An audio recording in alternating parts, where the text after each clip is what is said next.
This is a legacy episode of the Lesbian Historic Motif podcast, originally released as part of the Lesbian Talk Show podcast group. Some references may be obsolete. The show looks at lesbian-relevant themes in history and literature, has interviews and discussions about current historical fiction with queer female characters, including fantastic versions of the past, and presents new original historical fiction for your enjoyment.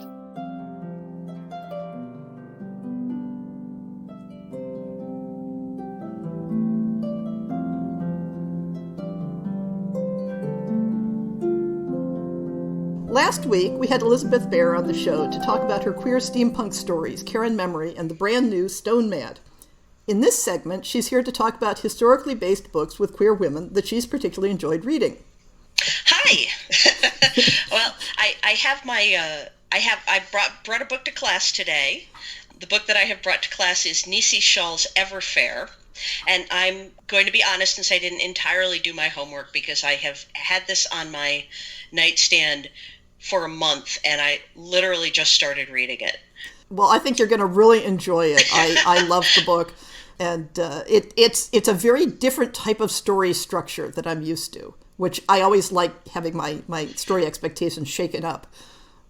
It's based on the I'm a couple of chapters in, and I've been really soaking in the language, which is gorgeous, and the characters who are just delightful. But what I'm getting an idea of the structure of the book so far, going into it, is that it seems to be a sort of historical tapestry. Yes. It reminds me almost of some of the structures that epic fantasy uses sometimes, where we have a lot of small points of view showing us different aspects of how the story comes together and different perspectives on events that are happening in different parts of the world. So let's bring the listeners up to speed with the concept of the book here. Oh, sure.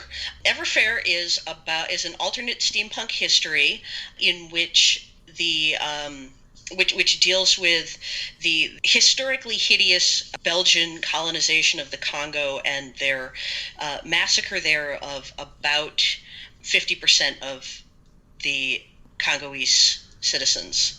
And this is a fix-it fic for history. Yeah. This is a book about what happens if those people manage to buy a lot of the land back from the colonizers and survive and thrive and create a kind of proto-Wakanda, I think. Yeah, good comparison.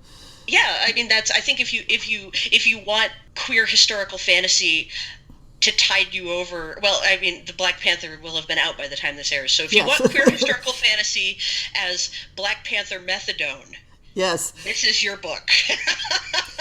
Yeah, and another aspect that it brings in is the way that the well-meaning white people in Britain, the socialists, was the Fabians, if I'm remembering correctly, in Britain. Yeah, I think that's who they are. Bring money in to buy up this land and form a progressive colony, with all of its wonderful steampunk elements, and then eventually discover that just coming in and doing good doesn't make them the good guys of the story necessarily. Oh, isn't that a hard thing to learn? Yes. Yeah, no, it's and the characters, the engineers, as I said, it's early in the book. I am particularly taken so far, actually, with the first character we meet, who I think is Lisette, the bicyclist. Yes. The woman who's in love with machines. Yes.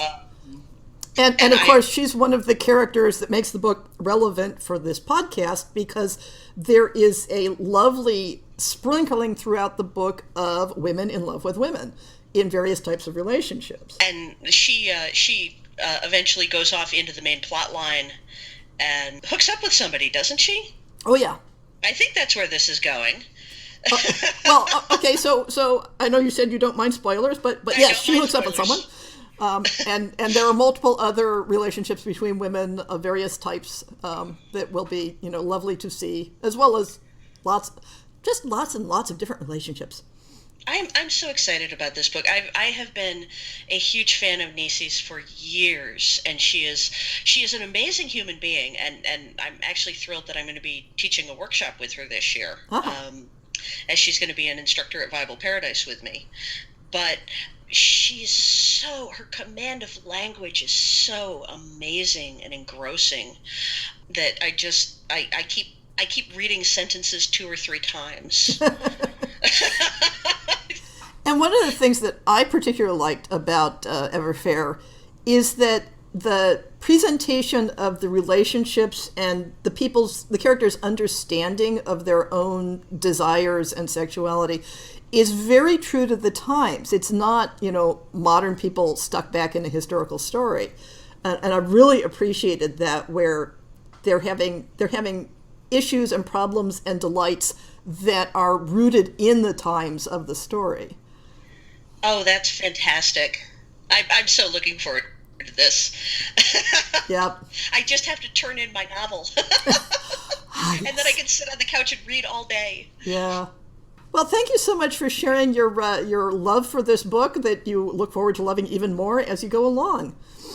Well, thank you for giving me the opportunity, and thank you, Nisi, for writing it. Yes, absolutely.